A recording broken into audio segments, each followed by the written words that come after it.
Namo tassa bhagavato arahato samma sambuddhassa. Namo tassa bhagavato arahato samma sambuddhassa. Namo tassa bhagavato arahato samma sambuddhassa. Dhammo hawe rakhati dhammacaring. Catang mahantang yatha wasakaleti. Dhamma melindungi ia yang melangkah di jalan Dhamma, bagaikan payung besar melindungi di waktu hujan.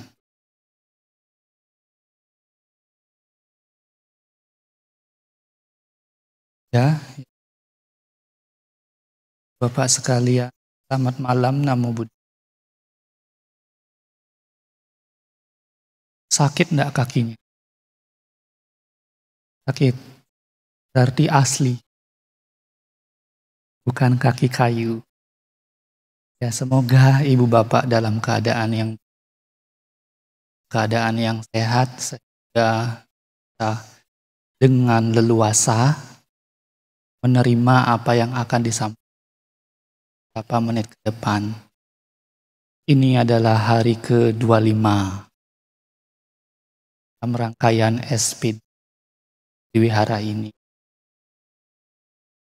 Dan dalam 25 hari itu tentu ada banyak sekali penceramah-penceramah yang karakternya beda-beda.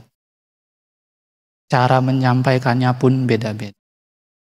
Yang dibahas pun beda-beda. Yang diperlukan adalah kemampuan kita untuk menangkap pesan yang disampaikan. Jangan sampai kejadian zaman dulu terulang seperti di zaman Sang Buddha. Pernah ada orang kumpul-kumpul seperti ini. Yang jadi kepala gengnya namanya Atula. Teman-temannya ada 500. Jadi mereka berniat untuk mendengarkan Dhamma. Pergilah mereka ke Bante Rewata. Bante Rewata itu pendiam. Sehingga ketika Bante Rewata dikunjungi, beliaunya diam, yang berkunjung juga diam. Persis seperti sekarang. Lalu Atula dan teman-temannya merasa tidak puas.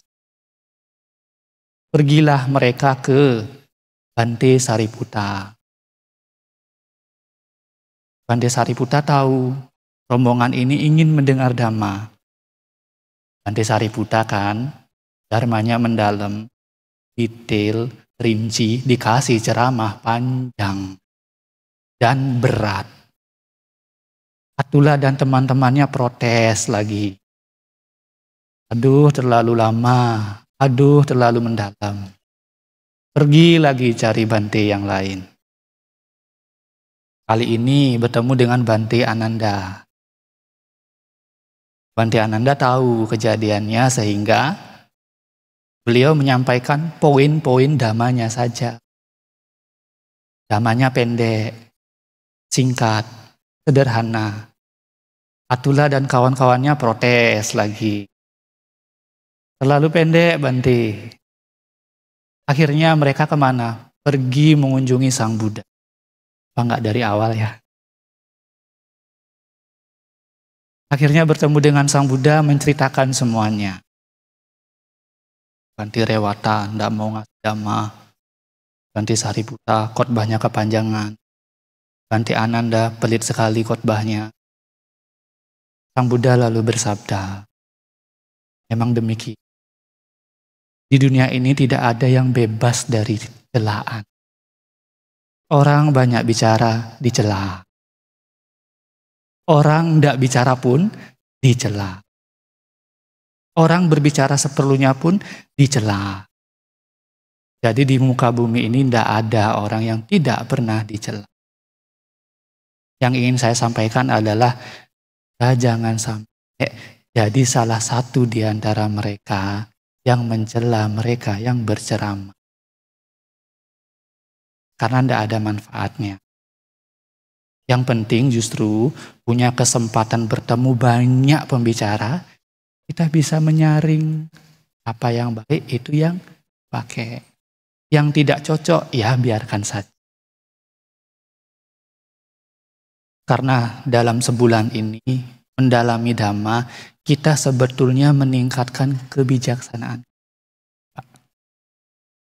Sering kan mendengar kata bijaksana?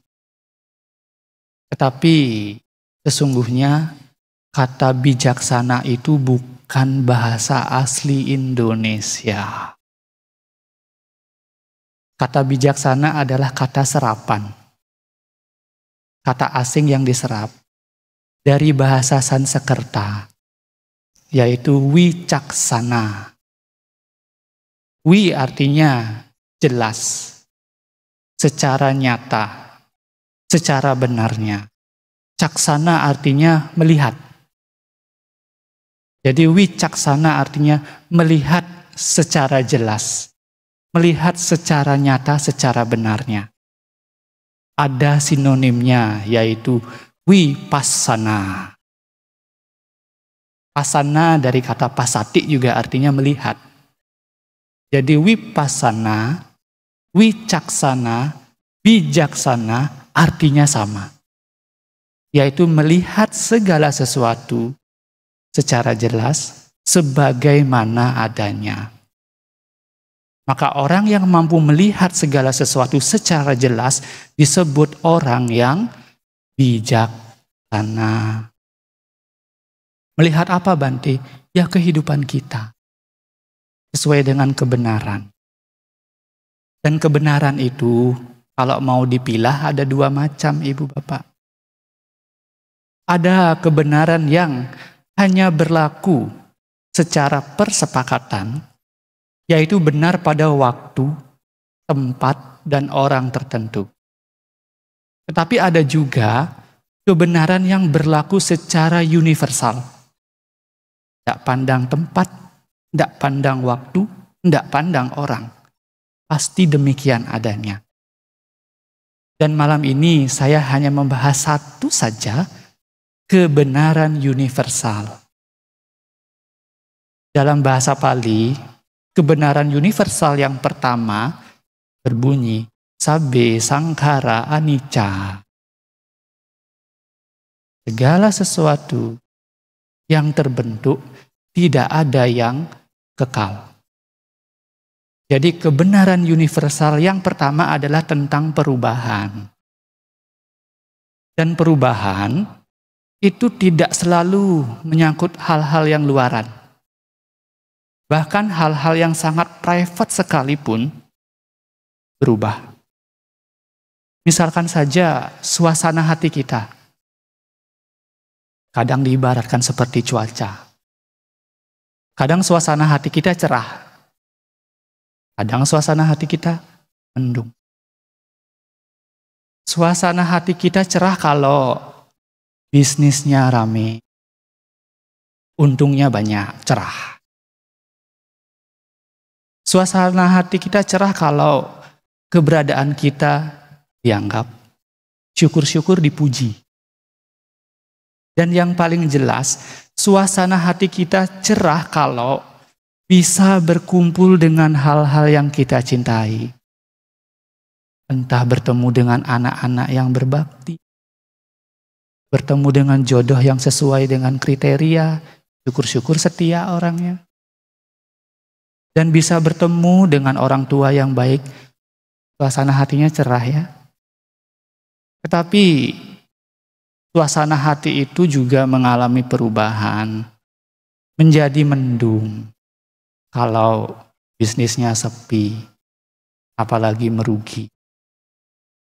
Suasana hati kita mendung kalau keberadaan kita tidak dianggap, apalagi sampai diinjak-injak. Apalagi sampai kita berpisah dengan orang yang kita cintai. Pisah dengan anak kita, dengan orang tua kita, dengan pasangan kita. Bukan mendung lagi, Ibu Bapak. Suasana hatinya hujan deras. Hujan oleh apa? Air mata kita yang menetes di pipi lalu masuk ke dalam suasana hati kita. Dan ketika hujan deras di dalam hati itulah kita perlu sesuatu untuk berteduh. Sesuatu untuk berlindung dari derasnya kesedihan di dalam hati. Itulah yang disebut sebagai payung kebijaksanaan. Seperti syair di awal tadi. Memang betul, Ibu Bapak. Payung itu tidak bisa menghentikan hujan. Tetapi dengan payung, kita bisa berjalan di tengah hujan. Memang kebijaksanaan itu tidak bisa menghentikan perubahan. Tetapi dengan kebijaksanaan, kita mampu berjalan melewati perubahan. Maka malam hari ini temanya adalah payung teduh kebijaksanaan. Payung yang mampu meneduhkan hati kita ketika suasana hati kita dilanda hujan kesedihan. Dan tema ini sebetulnya terinspirasi dari sosok perempuan yang spesial bagi saya. Meskipun beliau telah lama meninggal, tetapi sebelum beliau meninggal, ada banyak hal yang membuat hati saya terketuk. Karena beliau sebelum meninggal itu mengalami hidup yang berat. Suatu hari beliau harus kehilangan kedua anaknya dan juga suaminya di hari yang sama. Besok paginya dia kehilangan kedua orang tuanya dan juga kakak laki-lakinya. Jadi dalam waktu yang berdekatan itu dia kehilangan semua anggota keluarganya. Dan dia depresi berat, Ibu Bapak. Bahkan mengalami gangguan jiwa. Tetapi setelah mendengar dhamma, muncul kebijaksanaan, akhirnya dia berdamai dengan dirinya sendiri. Berdamai dengan situasi. Sehingga bisa memahami fakta kehidupan bahwa segala sesuatu memang mengalami. Nama wanita tersebut adalah Patacara. Sebetulnya Patacara itu dilahirkan di keluarga yang serba ada. Happy hidupnya. Disayang oleh orang tuanya, utamanya oleh ayahnya. Dan dia juga memiliki wajah yang cantik. Ketika berumur 16 tahun, namanya orang cantik, banyak pria berkumpul di rumahnya. Karena mungkin zaman dulu belum ada Instagram kali ya. Jadi kalau dengar orang cantik harus datang langsung. Tidak bisa dari handphonenya ngintip-ngintip, tidak bisa. Bener tidak nih ada orang cantik? Jadi saban hari rumahnya Patacara itu penuh. Sebagai seorang ayah insecure dong. Anaknya banyak yang cari. Sehingga Patacara dipingit, Ibu Bapak. Dipingit tidak diizinkan ketemu banyak orang. Yang diizinkan untuk bertemu adalah pelayannya dan juga keluarganya. Jadi saban hari yang memberi makan, yang mengajak ngobrol, mendengar curhatnya ya pembantunya. Sehingga jatuh hati pun pada pembantunya. Di India zaman dulu, kasta itu dipegang erat. Patacara kastanya Waisya, pedagang, bisnismen, pembantunya sudra. Kalau sudah ada hubungan beda kasta, complicated, Ibu Bapak. Sehingga mereka menjalin hubungan diam-diam. Tetapi ayahnya, karena sayang pada anaknya, tentu pengen dapat suami yang paling tidak setara lah. Secara ekonomi, secara status sosial, dan itu wajar. Karena setiap orang tua menginginkan yang terbaik untuk anaknya. Tapi kadung sudah terlanjur sayang pada kekasihnya. Akhirnya pada cara berbicara pada kekasihnya. Ini bagian yang saya suka, saya hafal bahkan. Pembicaraannya begini. Dengar-dengar, aku akan diberikan pada satu keluarga terpandang. Kalau sampai aku terlanjur ke sana, meskipun kamu datang membawa hadiah, tidak ada jaminan kita bisa bertemu kembali. Oleh karena itu, kalau memang kamu cinta padaku, saya tambahkan sedikit terjemahannya. Bawa aku lari sekarang juga kemanapun kamu mau. Saya tambahkan lagi. Agak geli memang, tapi ya terjemahannya demikian. Apa mau dikata? Lalu, kekasihnya menjawab, baik saya. Karena situasinya tidak memungkinkan, tidak bisa kabur hari itu. Sehingga mereka mengubah strateginya. Lalu mereka mungkin ngomongnya sambil berbisik, karena rame.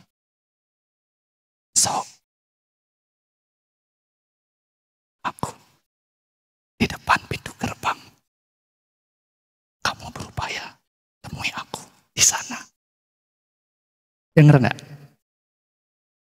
Kalau enggak, rugi saya bisik-bisik. Jadi bunyinya begini. Kasihan yang di YouTube takutnya enggak dengar ya. Begini bunyinya. Besok, aku akan pergi ke depan gerbang kota. Kamu berjuanglah pergi ke sana. Jadi pagi-pagi sekali, biasanya orang baru bangun kan merapikan rambut kan? Pacaran enggak? Rambutnya dibuat acak-acakan. Kalau orang bangun pagi biasanya kan pakai baju yang bagus. Enggak, dia pakai baju yang lusuh. Dia ambil ember, kenapa? Biar dikira pembantu rumahnya. Biar bisa menyelinap kabur keluar rumah. Kalau sudah cinta itu ada saja cara. Akhirnya mereka bisa kabur. Lari jauh dari rumah tersebut. Sampai harus melewati sungai Acirawati. Lari lalu kawin, maka disebutlah kawin lari sampai sekarang. Saya kira itu asal mula kata kawin lari. Akhirnya mereka membina keluarga sederhana di desa terpencil, dekat hutan. Suaminya bekerja sebagai petani, menggarap lahan. Kadang-kadang pergi ke hutan untuk mencari kayu, mencari daun-daun. Kata cara ngapain? Bekerja sebagai ibu rumah tangga yang baik. Dia mencari air, dia mencuci, memasak, menumbuk padi. Semua pekerjaan yang dulunya dikerjakan oleh pembantunya, dia lakukan seorang anak orang kaya loh. Tapi dia melakukan itu dengan senang hati, ibu bapak. Kenapa? Karena kalau sudah cinta, tai kucing pun rasa kompak, jawabnya coklat. Emang sudah pernah nyoba? Biasanya tempat lain beda-beda jawabannya. Di sini kok kompak. Ya, karena membina hubungan yang harmonis, cepat mereka hamil. Bukan mereka hamil, pacaran yang hamil. Hamil besar, pacaran berpikir, di sini tidak ada pembantu. Kalau saya melahirkan siapa yang membantu saya? Sehingga dia membujuk suaminya. Orang tuaku adalah orang yang lembut pada anak-anaknya. Lagi pula di sini tidak ada yang membantu. Akan lebih baik kalau kita pergi ke rumah orang tuaku saja, agar di sana bisa melahirkan dengan nyaman. Dan ini juga menjadi kebiasaan di India, Ibu. Kalau seorang perempuan akan melahirkan, biasanya mereka akan kembali ke rumah orang tuanya. Karena saya yakin kalau ditanya ibu-ibu, lebih nyaman berada di rumah orang tua sendiri atau rumah orang tua mertua. Orang tua sendiri ya, maka itu menjadi kebiasaan di sana. Tetapi suaminya takut. Karena kalau sampai keluarga perempuan itu melihat suaminya, bisa disiksa. Dan ini nyata ada tahun 2019 di India sana, ada pasangan beda kasta. Mereka pulang ke keluarga orang tuanya mungkin untuk minta maaf. Tetapi apa yang terjadi? Kedua-duanya disiksa ibu bapak sampai meninggal. Dan itu ada beritanya, silahkan dicari sendiri. Mungkin ini yang membuat suaminya takut. Tetapi pada cara ketika perutnya sudah besar, akhirnya pergi sendiri ke rumah orang tuanya. Sebelum pergi, dia memberitahukan kepada tetangga terdekatnya, kalau suami saya datang, tolong beritahu bahwa saya pulang ke rumah orang tua saya. Ibu-ibu ini bisa, kalau mau kabur dari suaminya, bilang tetangga dulu. Biar suaminya enggak bingung nyariin. Dan singkat cerita, suaminya tahu istrinya kembali ke rumah orang tuanya, disusulah. Karena kasihan, orang hamil sudah besar jalan sendiri. Kasihan, jadi disusul. Pas disusul, perutnya sudah keburu sakit. Tidak ada orang di sekitar, akhirnya apa? Dia mencari semak-semak untuk tempat melahirkan. Sangat tidak nyaman.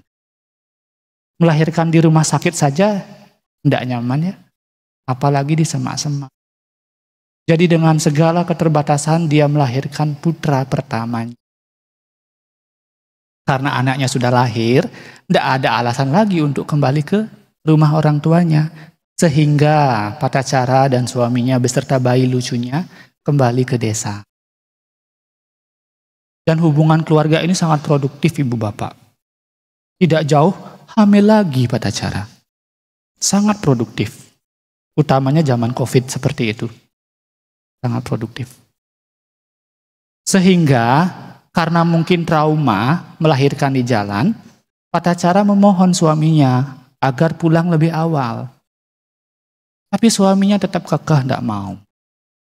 Sehingga Patacara dengan menggendong anak pertamanya pergi sendiri. Suaminya yang tahu langsung menyusul, tetapi pada saat itu hujan lebat tiba-tiba turun. Ketika hujan lebat turun, perutnya mulai sakit. Sehingga Patacara meminta suaminya untuk mencari tempat berteduh agar bisa melahirkan. Suaminya lalu pergi mencari tempat yang sesuai, memadai, membersihkan semak-semak yang dikira memadai. Salah nyari tempat. Di sana ternyata ada gundukan semut, di bawahnya ada ular hitam berbisa. Asik membersihkan tempat, ularnya juga asik mematuk kaki suami. Petok. Gitu ya suaranya. Petok, anggap begitu ya. Lalu suaminya keracunan meninggal. Patacara menunggu sambil kehujanan, suami saya mana ya? Anaknya juga mulai nangis karena tidak tahan kena hujan. Perutnya mulai sakit. Tidak tertahankan perutnya, lalu dia melahirkan di depan anaknya yang sedang menangis. Karena hujan makin deras, anak pertamanya nangis, anak yang baru lahir juga nangis. Akhirnya dia merangkul kedua anaknya agar tidak kena hujan. Jadi selama semalam suntuk, dia menggunakan tubuhnya untuk melindungi kedua anaknya.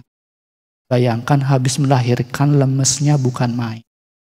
Sekarang harus diguyur hujan. Besok paginya Patacara kemudian berpikir, suami saya pasti sudah pergi meninggalkan saya. Mungkin dia tidak mau bertanggung jawab lagi. Lalu dia dengan menggendong bayinya yang baru lahir, kemudian tangannya dipegang oleh anaknya yang masih kecil, berjalan menuju rumah orang tuanya. Tidak lama kemudian dilihat sosok pria terbujur kaku. Ternyata suami. Patacara menangis ibu bapak. kencang sekali menangis. Kenapa? Selain dia cinta sekali pada suaminya, dia merasa bersalah. Andai saja saya tidak ngotot ingin pergi ke rumah orang tua. Andai saja saya tidak menyuruh suami saya mencari tempat berteduh. Sehingga dia beban mental. Menganggap gara-gara dialah suaminya. Lalu dia mengumpulkan semua tenaganya untuk melanjutkan perjalanan. Tibalah di depan sungai Acirawan. Hujan semalam yang deras itu membuat air sungainya agak kondisi tubuh Patacara lemah, jadi tidak mungkin bisa menyeberangkan kedua anaknya sekaligus. Sehingga anak pertamanya disuruh menunggu di seberang sungai. Dia dengan segala kekuatan yang tersisa menggendong bayinya yang baru lahir, kemudian menaruh di seberang sungai. Segera dia menjemput anak pertamanya. Ketika tiba di depan, di tengah sungai, tiba-tiba di atas ada seekor burung elang, ibu bapak. Melihat ke bawah, ada daging merah. Kemudian langsung disambar bayi itu. Dibawa kabur. Patacara yang melihat ini berteriak-teriak untuk mengusir elang itu. Ketika teriak-teriak, anak pertama yang di seberang mengira dia dipanggil oleh ibunya. Sehingga dia pelan-pelan berjalan ke tengah sungai, hanyut oleh air sungai yang deras. Anak yang baru lahir menangis oleh burung. Anak yang pertama menangis oleh arus air. Sampai keduanya tidak menangis lagi. Karena tidak ada yang selamat. Baru saja Patacara kehilangan suaminya. Ini dia kehilangan kedua anaknya.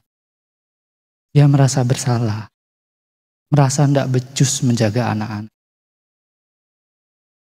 Lalu sambil bersedih, dia mencoba melanjutkan perjalanan ke kampung halamannya. Dia lihat dari jauh sudah ada asap tebal sekali mengepul. Ditanya orang yang ada di sekitar, tahu enggak keluarga saya yang di Sawati sana, yang berada di jalan tertentu? Tahu, tapi tolong jangan tanyakan keluarga itu, kata orang yang. Kenapa? Karena keluarga itu, rumahnya, hujan semalam itu, rubuh oleh hujan semalam. Orang yang ada di dalam rumah itu tidak ada yang selamat. Termasuk 2 orang tua dan 1 kakak laki-laki Patacara. Ternyata asap yang tebal itu adalah asap kremasi keluarganya. Jadi dalam waktu yang singkat, dia kehilangan segalanya, merasa bersalah.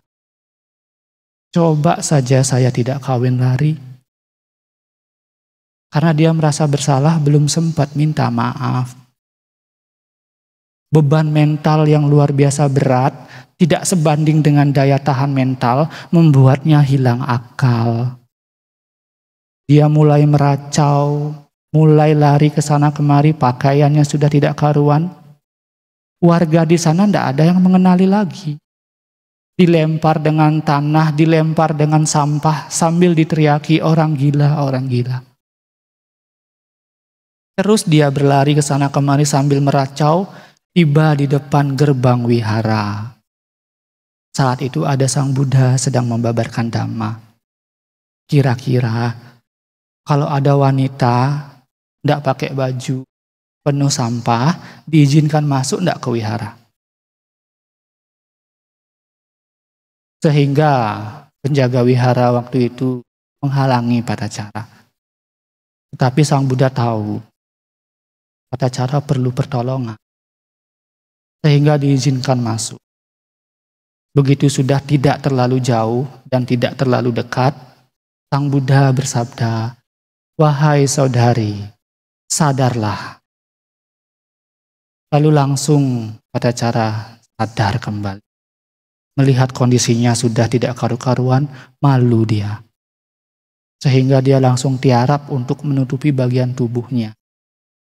Syukur ada pria baik memberikan kain untuk, sehingga langsung dipakai. Bersujud di hadapan Sang Buddha sambil menangis, "Bante, Tolong jadi pelindung untukku, Bante. Tolong jadi tempat bersandar untukku, Bante. Seekor elang telah membawa anakku yang baru lahir. Air sungai menyeret anakku yang pertama. Suamiku meninggal di jalan. Orang tua dan saudaraku sedang dikremasi. Lalu Sang Buddha setelah mendengar dengan bijaksana, dengan penuh welas asih, kita juga mesti belajar. Kalau ada orang yang sedang depresi, sedang berat hati, cukup dana telinga. Ya. Tidak perlu langsung dijudge. Biarkan kesedihannya terurai. Itu yang juga dilakukan oleh Sang Buddha. Lalu Sang Buddha bersabda, "Wahai saudari, tidak perlu menangis lagi. Demikianlah kehidupan. Bahkan air matamu yang menetes ini jauh lebih banyak daripada semua air yang ada di samudra. Karena apa? Tidak hanya kali ini kamu meneteskan air mata karena ditinggal oleh orang yang dicintai. Jauh kehidupan demi kehidupan sebelumnya, kita semua juga mengalami hal yang sama. Sehingga ketika air mata kita yang menetes oleh ditinggal mereka yang dicintai, kalau dikumpulkan, samudra raya tidak ada berapanya. Air mata kita lebih banyak. Ketika mendapatkan perspektif yang luas seperti ini, batin Patacara mulai lega. Karena apa? Tidak hanya kali ini. Dulu saja mampu melewati ini. Sekarang juga mestinya mampu. Setelah kesedihan Patacara berkurang jauh, Sang Buddha lalu menguraikan. Entah itu ayah maupun saudara, tidak satu pun yang bisa menjadi pelindung ketika seseorang berhadapan dengan kematian. Tidak satu orang pun yang dapat menjadi tempat berlindung. Oleh karena itu, Ia yang bijaksana yang merealisasi ini akan mengubah perilakunya dan segera menyusuri jalan menuju pembebasan.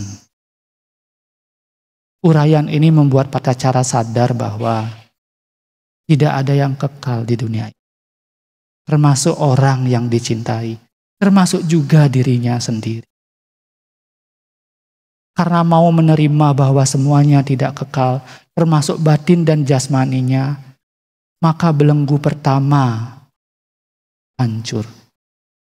Sakaya Diti menganggap tubuh dan batin sebagai milik sudah tidak ada lagi. Dia merealisasi ini secara langsung dengan mata batinnya sendiri, sehingga keraguan-raguan pada Dhamma juga hancur. Wicikica juga hancur. Dan karena sudah melihat ini secara langsung, tidak mungkin lagi praktek-praktek yang di luar Dhamma menganggap praktik tersebut bisa mengarah pada kesucian. Silabata Paramasa hancur. Dan ketika 3 belenggu awal ini hancur, dia menjadi seorang Sotapanna. Bayangkan, beberapa menit sebelumnya dia depresi berat, bahkan mengalami gangguan jiwa. Setelah mendengar Dhamma, mampu memasukkannya ke dalam hati, timbul kebijaksanaan, dia berhasil menjadi salah satu para suci. Karena sudah melihat langsung sang jalan, dia mengubah cara hidupnya menjadi bhikkhuni. Dia berlatih dengan tekun sampai suatu malam, ketika akan beristirahat, dia mencuci kakinya. Diambil air yang pertama, dibasuhkan ke kakinya, sisa airnya langsung meresap ke tanah. Diamati itu. Diambil lagi air yang kedua, dibasuhkan ke kaki, sisa air mengalir agak jauh sedikit, meresap ke tanah. Diperhatikan lagi. Diambil air yang ketiga, dibasuhkan ke kaki, airnya mengalir sangat jauh, juga meresap ke tanah. Patacara ingat keluarganya, Ibu. Ada orang yang umurnya pendek, seperti air yang baru dibasuh langsung meresap ke tanah, seperti kedua anaknya. Ada orang yang usianya paruh baya, seperti sisa air mengalir sedikit, meresap ke tanah, seperti suami dan saudaranya. Tapi ada juga orang yang usianya amat panjang, seperti sisa air yang ketiga yang mengalir sangat jauh, juga meresap ke tanah, seperti kedua orang tuanya. Sang Buddha mengetahui perenungan ini, lalu memberinya semangat dengan memunculkan gambaran batin. Demikianlah kehidupan. Lalu guru agung kita membabarkan syair. Meskipun hidup 100 tahun, tetapi tidak bisa merealisasi kemunculan dan kepadaman, tidak bisa menerima perubahan, adalah lebih baik hidup 1 hari, tetapi bisa merealisasi kemunculan kepadaman, bisa menerima perubahan. Syair ini Ibu Bapak dapat temui di Dhammapada 103. Syair yang awal di Dhammapada 188-189. Setelah mendengar uraian ini, batin Patacara tenang. Tenang sekali.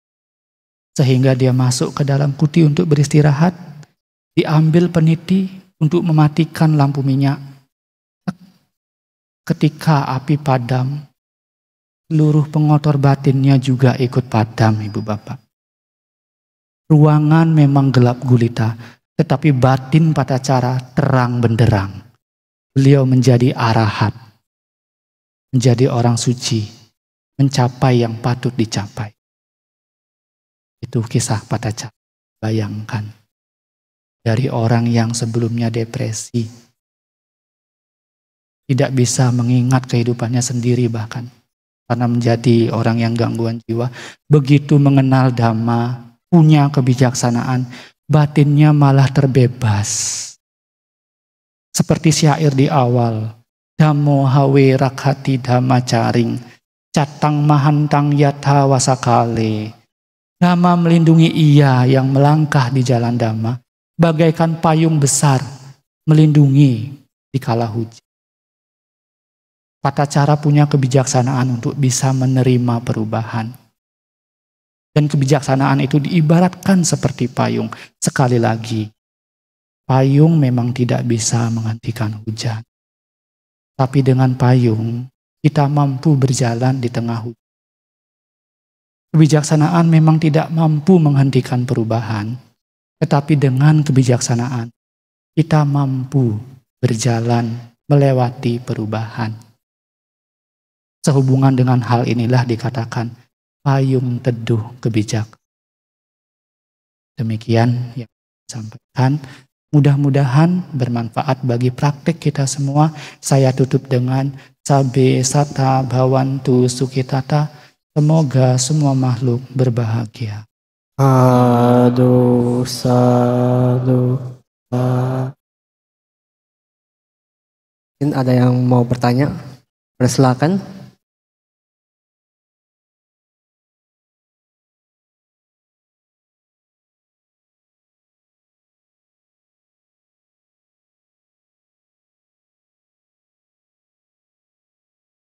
Terima kasih Bante. Saya mau menanyakan tentang Patacara tadi. Beliau mencapai arahanta hanya mendengar sabda Sang Buddha. Yang pertama datang dengan kondisi gila, lalu mendengar Dhamma, memasuki arus. Lanjut kisah kedua, merenungi sendiri, api padam, mencapai Nibbana. Di dalam kisah itu nggak ada menyebutkan Patacara melakukan samadhi atau meditasi, melatih batin.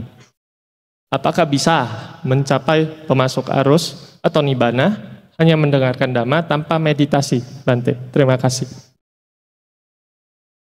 Iya, sebetulnya tadi sudah diberi penegasan bahwa ketika Patacara sebelum masuk kuti itu adalah telah berlatih dengan giat semalam suntuk. Dan kita punya pandangan bahwa tanpa meditasi bisa tidak mencapai kesucian, karena kita menganggap meditasi itu adalah duduk diam. Padahal yang dimaksud dengan meditasi tidak hanya ketika kita duduk. Kenapa bisa tercampur demikian? Karena kata meditasi sendiri banyak yang pakai, bukan kalangan Buddhis. Sehingga kita perlu buat suasananya jelas. Di dalam Tipitaka, kata meditasi itu merujuk kata apa? Dalam Tipitaka, meditasi disepakati oleh banyak para guru, itu merujuk kata citta bhavana. Citta artinya batin, bhavana artinya pengembangan. Citta bhavana artinya pengembangan batin. Syarat seseorang melakukan citta bhavana ada 3. Pertama, harus ada kebijaksanaan berupa nilai luhur. Kedua, harus ada upaya. Ketiga, harus ada perhatian atau pengingatan. Jadi harus ada samaditi, harus ada samawayama, dan juga samasati. Atau kalau merujuk ke Mahasatipatthana, harus ada yang namanya atapi, tapi artinya semangat, upaya. Sampajano artinya kebijaksanaan. Satima, perhatian atau perhatian. Terlepas posisi tubuhnya apapun. Bahkan ketika mendengar dhamma sekarang, kalau ada nilai luhur kebijaksanaan di sana, kalau ada upaya benar di sana, kalau ada perhatian maupun pengingatan di sana, dia sedang meditasi. Tapi kenapa Bante kok biasanya orang menganggap meditasi itu kalau duduk memejamkan mata? Ya itulah stigma di masyarakat. Dan memang kalau mau untuk menyelidik secara mendalam, memang demikian yang paling kondusif. Tetapi kalau hanya menganggap bahwa meditasi itu hanya duduk saja, memejamkan mata, kita hidup berapa jam sehari? 24. Kita bisa duduk meditasi sehari berapa jam? Ya, taruhlah 2 jam. Lalu 2 jam itu pengotor batinnya diapakan? Jadi kalau ibarat orang sedang bersih-bersih, ada 24 peta yang bisa ngotorin lantai, yang kita bersihkan hanya 2 peta. Yang 2 peta itu gimana? Makin kotor, makin kotor. Sehingga stigma bahwa meditasi itu hanya duduk diam ini perlu dihapuskan. Karena ketika sekarang mendengar dengan ada perhatian, dengan ada memunculkan nilai luhur kebijaksanaan, dengan ada upaya, yang dimaksud upaya adalah apapun yang buruk dilepas, yang baik ditingkatkan. Secara sederhana, itu sama wayama. Dan kebenaran yang bisa digunakan ada 2 kalau dipilah. Sebagai nilai luhur kebijaksanaan ada 2 kalau mau dipilah. Yaitu kebenaran yang persepakatan, seperti di awal tadi, dan juga kebenaran yang universal. Kalau yang digunakan adalah kebenaran duniawi, persepakatan, itu orang menyebutnya sebagai samatha bhavana. Tetapi kalau orang menerapkan kebenaran universal, yaitu anicca, dukkha, anatta, orang menyebutnya vipassana bhavana. Kebenaran duniawi misalkan, salah satunya adalah asubha. Pernah mendengar? Meditasi asubha. Itu digolongkan sebagai samatha karena mampu meredam pengotor batin berupa apa? Nafsu terhadap tubuh. Padahal secara hakikinya tidak ada bersih kotor. Tidak ada. Bingung kan? Perlu contoh. Misalkan ibu-ibu keramas pagi-pagi. Rambutnya bersih apa kotor? Bersih. Kemudian pagi-pagi sarapan, makan bakso, rambut itu jatuh ke bakso. Baksonya jadi bersih apa jadi kotor? Kotor oleh rambut yang tadi katanya, masa bisa gitu? Baksonya jadi kotor oleh rambut yang bersih, sudah berubah tuh kebenaran. Lalu baksonya diganti dengan bakso yang baru. Bersih kan? Baksonya dimakan, karena agak ceroboh, nempel di baju. Bajunya bersih apa kotor? Kotor oleh bakso yang berubah lagi. Baju itu lalu dicuci, Ibu Bapak. Ngambil deterjen kebanyakan. Dijemur, ada bekas deterjen. Bajunya bersih apa kotor? Kotor oleh deterjen pembersih apa pengotor? Jadi bajunya kotor oleh pembersih. Siapa yang gila di sini? Jadi pada kenyataannya tidak ada bersih kotor. Hanya berlaku pada waktu, tempat tertentu. Tetapi kenapa dipakai? Karena bersih kotor itu bisa menurunkan kilesa kita sehubungan dengan kelekatan. Karena yang bersih-bersih, yang indah-indah itu menyebabkan kita melekat. Demikian pula dengan cantik dan tidak cantik. Tidak ada cantik dan tidak cantik. Misalkan seorang pria melihat wanita, apanya yang membuat cantik? Matanya, Bante. Dari mata turun ke hati, oke. Lalu saya comot matanya kasih ke pria itu. Masih cantik tidak mata itu? Oh, berarti bukan matanya, Bante. Kepalanya yang cantik, Bante. Saya potong kepalanya, kasih ke dia. Nggak boleh saya potong. Dikasih kepalanya aja masih cantik enggak?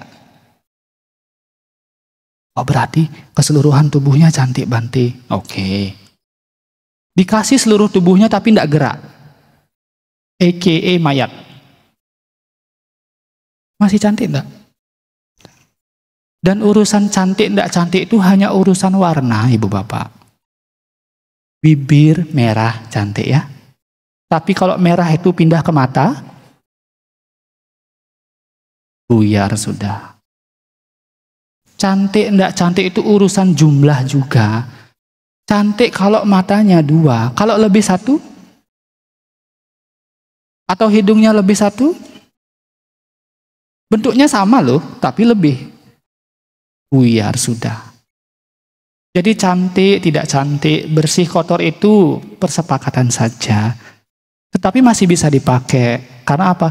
Bisa meredam pengotor batin. Meredam itu dalam bahasa Pali disebut samatha. Redam. Sedangkan kebenaran universal sebagai yang anicca, dukkha, anatta kena pada semua aspek. Bahkan sabbe dhamma anatta, termasuk nibbana juga anatta. Melihat ini dengan jelas, pengotor batin akan tuntas seakar-akarnya. Maka ada perumpamaan. Kalau samatha itu seperti petani yang memotong rumput. Ketika rumput itu dipotong memang bersih. Tetapi begitu ada hujan itu akan tumbuh lagi.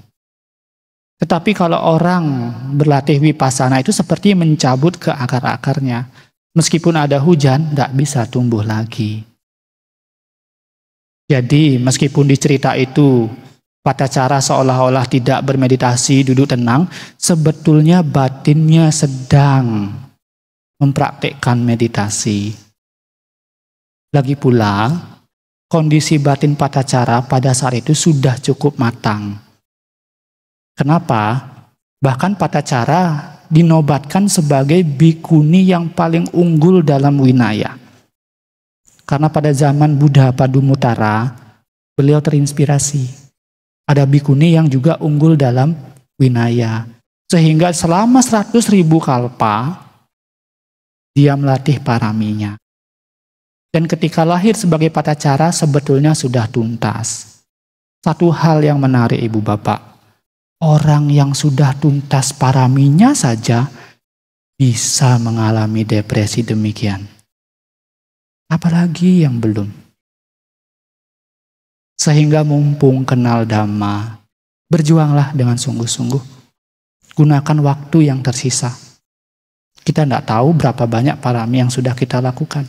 Tetapi yang kita tahu adalah ini kesempatan yang baik untuk mengakhiri duka. Jadi meskipun secara cerita Patacara itu sepertinya tidak meditasi, ketika mencapai Sotapanna sesungguhnya sedang bermeditasi.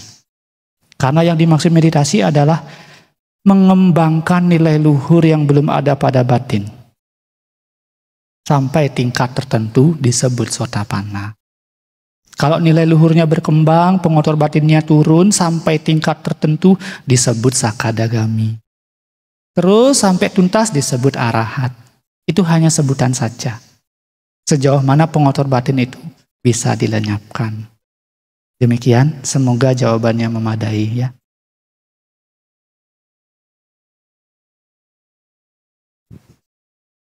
Ada lagi?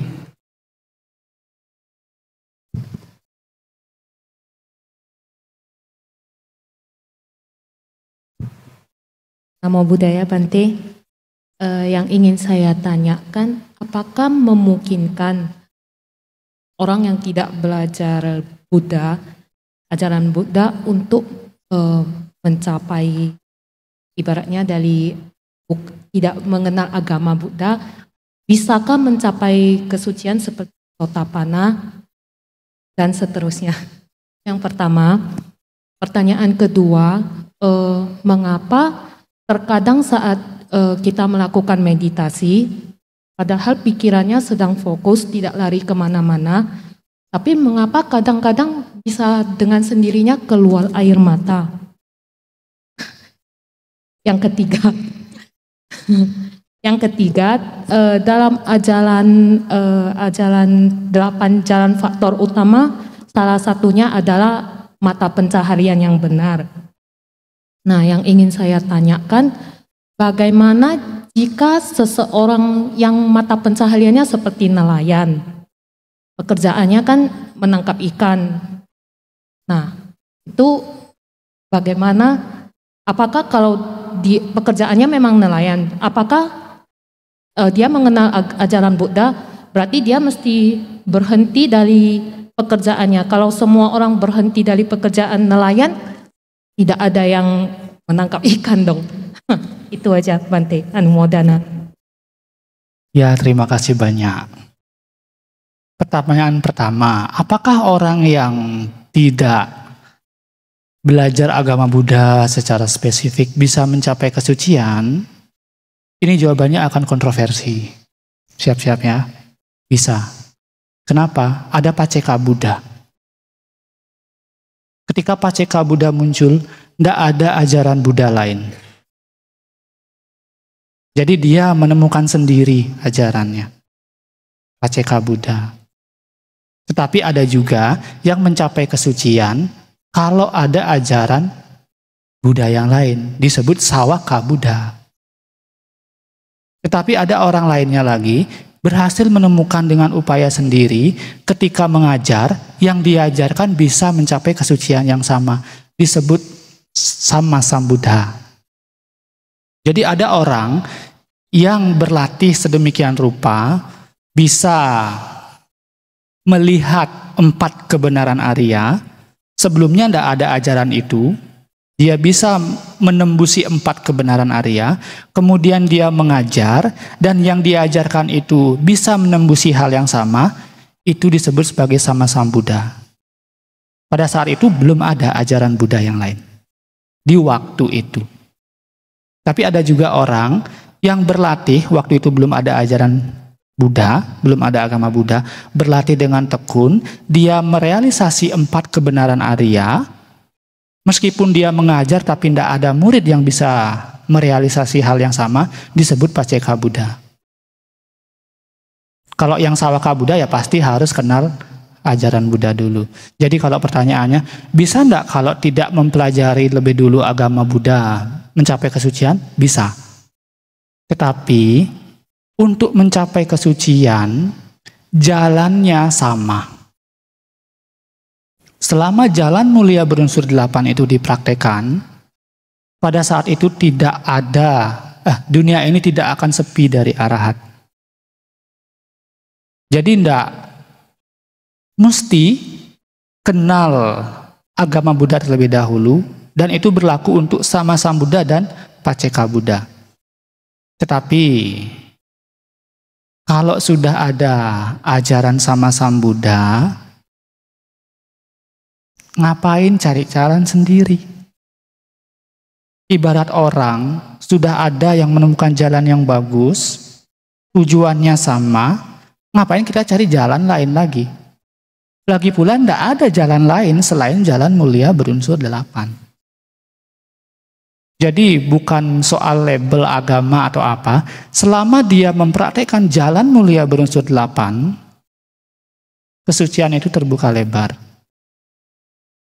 Kecuali memang melakukan 5 garuka kama, nah itu agak susah, bahkan tidak bisa. 5 garuka kama tahu kan?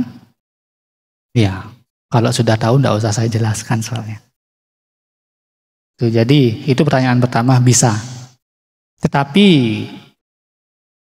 waktu untuk mencapai itu sangat lama. Makanya beruntung kita sudah ada ajaran sama Sambuddha yang masih bisa kita pelajari. Tidak usah nunggu nanti, berupaya kini. Karena kalau kita biasakan, oh nanti saya jadi Paceka Buddha saja, sudah berapa kali kita berpikir demikian? Oh nanti nunggu Buddha yang baru saja, sudah berapa kali kita berpikir demikian? Kalau bertemu dengan Buddha yang baru, kalau berhadapan dengan Dhamma, kalau bertentangan dengan Dhamma bagaimana? Meskipun ada Buddha yang baru, kita bertentangan dengan Dhamma, posisinya dosa. Seperti kemarin kan saya katakan, kita berapa persen sih? Sedikit sekali. Makanya mumpung masih punya kesempatan praktik dengan sungguh-sungguh. Itu pertanyaan pertama. Pertanyaan kedua. Sampai lupa saya. Pertanyaan kedua, pada saat kita meditasi. Oh iya, menangis ya? Ya, tadi dikatakan sudah fokus begitu ya. Di dalam Marata Janya Sutta ada perumpamaan menarik. Kalau meditasi itu hanya fokus, dikasih perumpamaan begini. Ada kucing, lihat tikus di depannya. Kucing ini fokus pada tikus. Jalannya pelan, dia sadar dia jalan pelan, mendekati tikus, fokus dia pada tikus, hap, ditangkap tikusnya. Ada fokus kan? Apa kucing itu sedang meditasi? Jadi meditasi itu sekali lagi, selain ada perhatian, ada kebijaksanaan. Dari kasus kucing itu tidak ada kebijaksanaan. Itu untuk membuat clear bahwa meditasi itu bukan hanya sekadar fokus. Lalu kenapa kok bisa muncul air mata? Itu ada kesedihan tidak ketika kita meditasi? Tidak ada, tiba-tiba muncul air mata. Banyak sebabnya. Kadang kalau saya kena debu juga keluar air mata. Banyak triggernya. Kadang kalau AC-nya juga terlalu ini juga bisa keluar air mata. Selama tidak ada kesedihan di sana, bukan perihal yang terlalu perlu digubris istilahnya. Tetap lanjutkan pelatihannya. Karena kalau ditelisik juga saya tidak bisa baca pikiran soalnya. Tidak bisa baca masa lalunya juga soalnya. Jadi selama itu tidak mengganggu pelatihan, tidak apa-apa. Mau keluar air mata, keluar liur, selama tidak mengganggu, silahkan dilanjutkan pelatihannya. Kemudian pertanyaan yang ketiga tentang profesi sebagai nelayan. Kalau semuanya tidak ada nelayan bagaimana? Tidak mungkin sih. Lalu apakah mereka harus mengganti pekerjaannya sehingga bisa praktek sama ajiwa? Kembali ke pilihan masing-masing. Saya tidak bisa nyuruh, kamu harus ganti profesi, kamu harus bagaimana, tidak bisa. Karena saya tahu mereka juga terpaksa melakukan itu. Dan yang mendapatkan akibatnya juga mereka. Yang bisa saya sarankan adalah kalau bisa cari profesi lain, bisa pelan-pelan ganti profesi. Kenapa? Tidak setimpal. Hanya demi perut, kita mengorbankan sila. Ini kita ngomong dalam konteks kita betul-betul berlatih loh ya. Tetapi bukan berarti kita menjudge para nelayan, enggak juga. Makanya kembali ke pilihan masing-masing. Kalau mau berlatih sama ajiwa ya tinggalkan. Karena di dalam pustaka suci ya itu salah satu penghidupan yang salah. Penghidupan yang tidak sesuai dengan sang jalan. Kalau secara sila masyarakat mah biasa saja. Tetapi kalau secara silanya para Arya, nah itu sudah tidak sesuai. Makanya sila itu tergantung tempatnya juga, tergantung konteksnya. Kalau sebagai perumah tangga ya 5 sila. Kalau sebagai biku, meskipun tidak melanggar 5 sila, tetapi melanggar salah satu dari 227 sila, ataupun ribuan habisama cara sila yang lain, itu adalah hal yang cela. Tetapi bagi umat biasa saja. Jadi Winaya Biku bukan hanya 227 Ibu Bapak. Ada ribuan. Karena di luar Winaya 227 itu juga ada. Misalkan kepala gundul. Ini tidak ada di 227 aturan. Tetapi ada di persepakatannya. Jadi banyak sebetulnya aturan para biku itu. Bisa dihafal semuanya enggak? Enggak bisa, tapi tahu polanya. Kalau ini dilakukan, justru menambah pengotor batin, ini sudah enggak sesuai dengan Dhamma. Meskipun enggak hafal. Kalau misalkan ini dilakukan tidak menambah pengotor batin, kemungkinan tidak melanggar sila. Jadi sederhana sebetulnya. Kita sebagai biku meskipun aturannya banyak, dijaga aja ini menambah atau mengurangi pengotor batin. Jadi kembali ke pertanyaan tadi, apakah harus ganti profesi?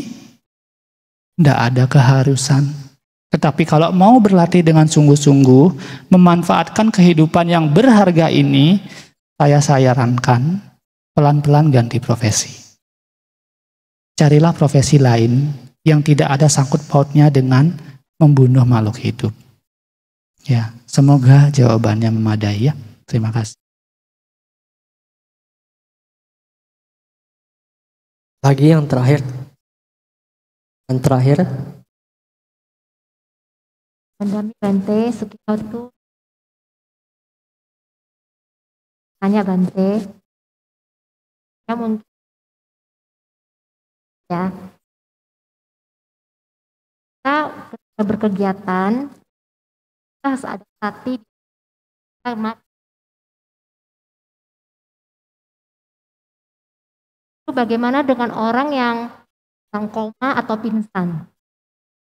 Maka kesadarannya itu kalau dia belum mati masih ada kan, tapi mungkin kesadarannya lemah.